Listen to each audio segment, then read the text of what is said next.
안녕하세요 여러분, 맹자쌤의 홈러닝에 오신 것을 환영합니다. 오늘은 생활문 쓰기 마지막 시간이에요. 그동안 맹자쌤과 함께 열심히 공부해 주어 고맙습니다. 여러분, 글을 쓴다는 것은 내가 겪은 일을 누군가에게 글로 전하는 것이랍니다. 내 글을 읽는 그 누군가와 대화를 하는 것이지요. 그렇기 때문에 독자의 궁금증을 해결해 주어야 한답니다. 무슨 일이 일어났니? 그 일은 무엇 때문에 일어났어? 이런 궁금증을 해결해 주기 위해 생활문 처음에는 사건의 시작과 사건의 발단에 대하여 써야 합니다. 어떤 사건이 왜 일어났는지 알게 된다면 그 사건이 어떻게 진행되는지도 궁금하겠죠? 그래서 생활문 가운데 부분에서는 사건의 전개에 대해 알려줍니다. 사건의 진행 과정도 다 알게 된다면 결말이 어떻게 되었는지, 그리고 왜 이 이야기를 하는지도 궁금하겠죠. 그래서 생활문 끝맺음에서는 사건의 결말과 그 일을 겪으면서 했던 생각이나 느낌도 알려주는 거예요. 독자의 궁금증을 해결하면서 처음, 가운데, 끝맺음으로 나누어 글을 쓰면 아하, 그랬구나.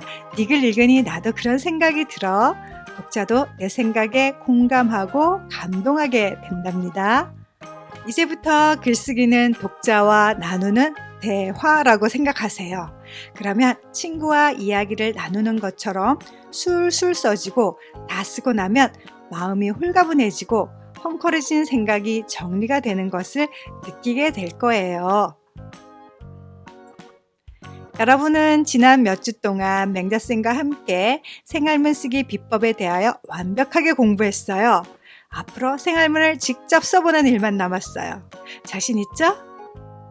내가 쓴 글을 읽고 많은 사람들이 감동을 받는다면 생각만 해도 뿌듯하지 않을까요? 어머나, 머리로는 다 이해했는데 왠지 자꾸 주저하게 된다고요? 그런데 그게 뭔지를 잘 모르겠다고요? 그렇다면 맹자쌤이 뭔가 더 도움을 주어야 할 것 같은데. 맹자쌤이 마지막 비법까지 탈탈 털어서 공개해야 하겠군요. 저 멀리 뛰기 선수 보세요. 좋은 기록을 남기려면 연습을 많이 해야 하겠죠. 그럼 좋은 글을 쓰기 위해서는 연습을 많이 하면 좋죠. 그런데 매일매일 글 한 편씩 쓰는 연습을 하라고 한다면 너무너무 싫어하겠죠? 그럼 어떻게 하면 좋을까요? 맹자쌤에게 다 계획이 있을 것 같다고요? 그러니까 빨리 가르쳐 달라고요? 좋아요. 토스토옙스키라는 사람은 습관은 인간으로 하여금 그 어떤 일도 할 수 있게 만들어준다라고 말했어요. 그 어떤 일도. 그렇다면 글을 잘 쓰는 일도 할 수 있게 만들어주겠죠? 습관. 어떤 습관을 가지면 좋은 글을 쓸 수 있을까요? 3가지 습관을 추천하고 싶어요. 제일 먼저 메모하는 습관, 2번째는 생각하는 습관, 3번째는 표현하는 습관을 가져라. 그럼 좋은 글을 쓰기 위한 첫 번째 습관, 메모하는 습관을 가져라. 이 메모하는 습관은 왜 필요할까요? 생활문의 글감은 바로 우리 생활에서 만들어지는 것이죠. 인상적인 것, 감동적인 것, 처음 느껴보는 것, 새로운 것, 이런 것들을 메모하지 않으면 다 잊어버리게 돼요. 사람은 망각의 동물이에요. 그래서 잊어버리지 않게 메모하는 습관을 가지세요. 자기만의 비밀 수첩을 가지고 다녀도 좋고 스마트폰에 메모해도 좋아요. 맹자쌤은 카카오톡을 이용해요. 기억하고 싶은 것들을 나에게 톡을 보낸답니다. 길을 가다가 갑자기 좋은 장면, 좋은 생각이 나면 그 자리에서 바로 나에게 카톡을 보냅니다. 그럼 좋은 글을 쓰기 위해서는 어떤 것들을 메모해야 할까요? 다른 날과 다르게 겪은 특별한 일을 메모해요. 새롭게 마음에 와닿았던 일도 메모해봐요. 인상 깊었던 장면이나 생각도 잊지 않게 메모하고 깨달음을 준 말이나 장면을 메모해 놓으면 글을 쓸 때 다 이용할 수 있답니다. 그만큼 글쓰기 재료가 풍부해집니다. 또 책을 읽으면서도 메모해 놓을 게 많아요. 책에서 만난 감동적인 장면, 좋은 말, 좋은 문장들을 메모해 놓았다가 읽고 또 읽으면 내 것이 되고 글을 쓸 때 자연스럽게 녹아 나온답니다. 메모하는 습관을 갖다 보면 유심히 관찰하는 습관도 생겨요. 코끼리 다리만 관찰하고 코끼리에 대한 글을 쓸 수는 없겠죠? 코끼리 코도 다리도 뿔도 만져보고 살펴봐야만 코끼리에 대한 글을 잘 쓰겠죠. 메모를 하다 보면 저절로 유심히 관찰하게 된답니다. 본 것만 메모하지 말고 생각한 것도 메모하면 생각하는 힘이 점점 길러져요. 내가 왜 이런 생각을 했는지, 왜 그렇게 느꼈는지 생각에 대한 생각을 하다 보면 분석적인 사고, 창의적인 사고, 종합적인 사고력이 개발된답니다. 여러분, 좋은 글은 하루아침에 쉽게 써지는 것이 아니에요. 이러한 습관들이 모이고 모여서 만들어지는 것이죠. 다시 한번 기억하세요. 좋은 글을 쓰는 첫 번째 비법은 메모하는 습관을 가져라. 메모하는 습관을 가지면 관찰하는 습관이 생기고 생각하는 힘도 길러진다. 좋은 글을 쓰기 위한 두 번째 습관은 바로 생각하는 습관이에요. 좀 더 좋은 방법 없을까? 더 편한 방법은 없을까? 이런 생각을 하고 답을 찾기 위해 노력했기 때문에 세상은 지금처럼 발전해 올 수 있었답니다. 오늘 무슨 요일이에요, 여러분? 지금은 몇 시지? 맹자쌤의 질문을 듣는 순간 여러분은 오늘 무슨 요일인가 생각했죠. 그리고 몇 시인지 시계를 찾아보면서 두리번거렸죠. 우리 뇌는 질문을 하면 바로 답을 찾기 위해 생각을 한답니다. 좋은 질문은 우리 뇌를 활성화시키고 나를 성장시켜요. 그래서 생각하는 습관을 가지려면 자기 자신에게 끊임없이 질문해 보세요. 그러면 저절로 우리 뇌가 작동하면서 생각한답니다. 그럼 무엇을 질문할까요? 나의 삶의 주인공은 누구인가요? 엄마인가요? 선생님인가요? 바로 나이죠? 그래서 내가 보는 것, 듣는 것, 하는 것, 이 모든 것들에 대해서 나 자신에게 질문해 보세요. 어떻게 해요? 왜 그런 생각을 했지? 어떻게 하면 좋지? 더 좋은 방법은 없을까? 만약 이렇게 하면 어떻게 될까? 이런 식으로 자기 자신에게 어떤 사안마다 질문을 해보세요. 질문을 하는 순간 나의 뇌는 바로 작동하죠. 그리고 답을 찾아낸답니다. 또 책을 읽으면서도 질문해 볼 수 있어요. 주인공은 왜 이런 말을 하지? 왜 이런 행동을 했을까? 꼭 그렇게 해야만 했을까? 이렇게 질문을 하면서 책을 읽으면 답을 찾기 위해 책에 집중하게 되고 그로 인해 책을 제대로 읽게 된답니다. 생각을 많이 하는 사람이 쓴 글과 생각하기 싫어하는 사람이 쓴 글의 수준은 같을까요? 다를까요? 생각해 보세요. 답은 여러분이 알고 있죠? 다시 정리하면 좋은 글을 쓰기 위해서는 생각하는 습관을 가져라. 생각을 하기 위해서는 끊임없이 질문해라. 좋은 글을 쓰기 위한 세 번째 습관은 바로 표현하는 습관입니다. 가끔 우리는 철학자보다도 더 멋진 생각을, 시인보다도 더 아름다움을 느낄 때가 있어요. 그냥 혼자서 생각하고 혼자서 느끼고 끝하면 그 좋은 생각이나 느낌이 기억의 저 너머로 사라지고 맙니다. 아무도 모르게 말이죠. 좋은 것은 서로 나누어야 하는 거죠. 그래서 좋은 생각과 좋은 느낌을 서로 나누기 위해서는 표현을 해야 합니다.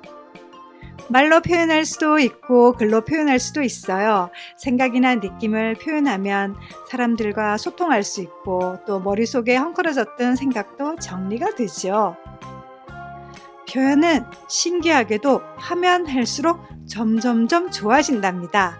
표현하는 습관을 갖게 되면 시인 같은 느낌도 철학자 같은 생각도 더 많이 하게 되죠. 그리고 무엇보다 글을 쓸 때 생각에 대한 표현, 느낌에 대한 표현을 남들과 다르게 아주 멋지게 근사하게 할 수 있답니다. 여러분 친구 중에 이런 친구 있죠. 매일매일 다른 내용의 일기를 쓰는데 일기 끝은 똑같아요. 참 재미있었다. 무척 속상했다. 이런 친구 자기 생각이나 느낌을 잘 표현했다고 말할 수 있어요? 아니죠. 같은 상황에 같은 느낌을 세 가지로 표현한 걸 한번 보세요. 엄마가 아파서 속상했다. 엄마가 아파서 얼굴을 찡그릴 때마다 내 마음도 아파오는 것 같았다. 엄마가 아프니 내 마음의 즐거움이 다 사라진 것 같아. 자꾸 아픈 엄마 얼굴만 떠오른다.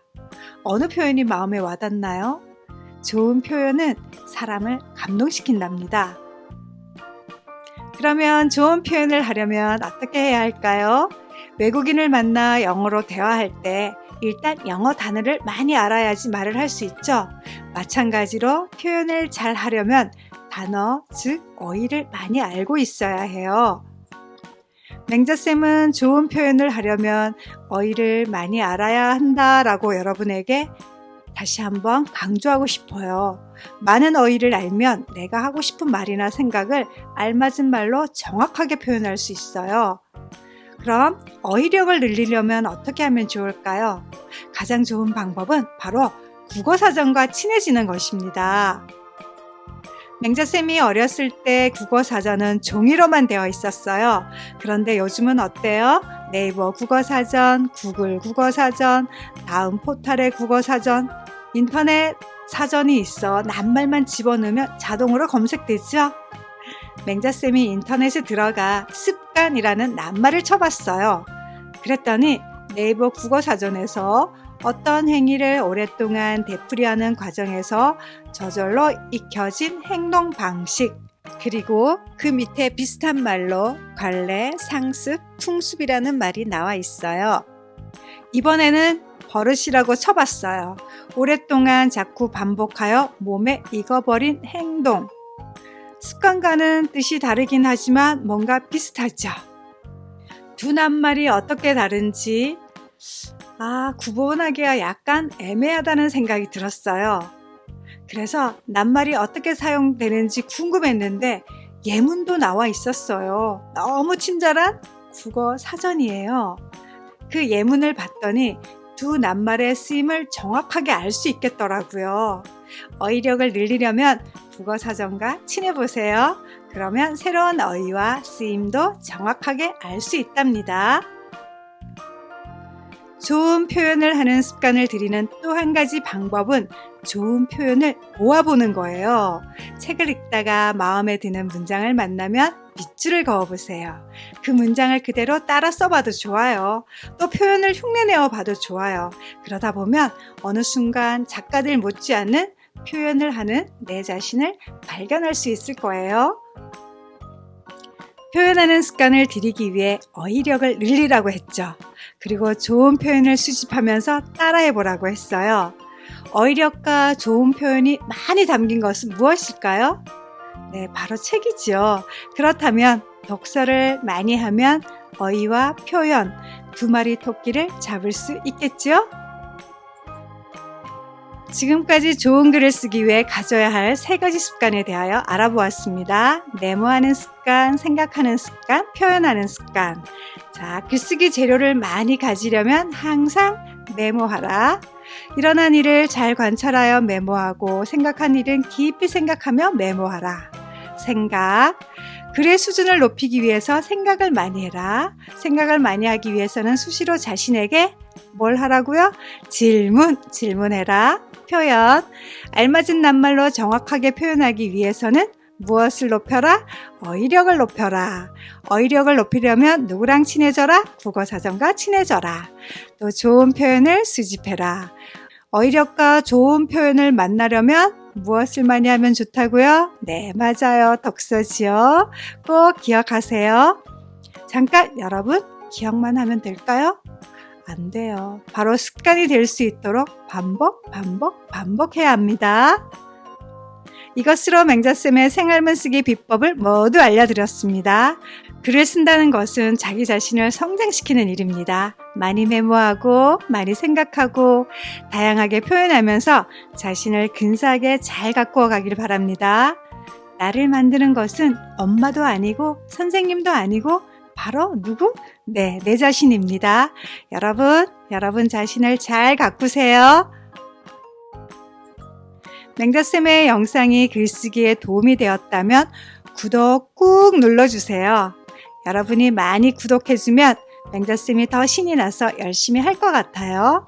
앞으로도 맹자쌤은 여러분에게 도움이 되는 것은 무엇일까 고민하고 연구하면서 좋은 영상 계속 만들어 갈게요. 구독 꾹. 다음 영상에서 만나요. 여러분 안녕.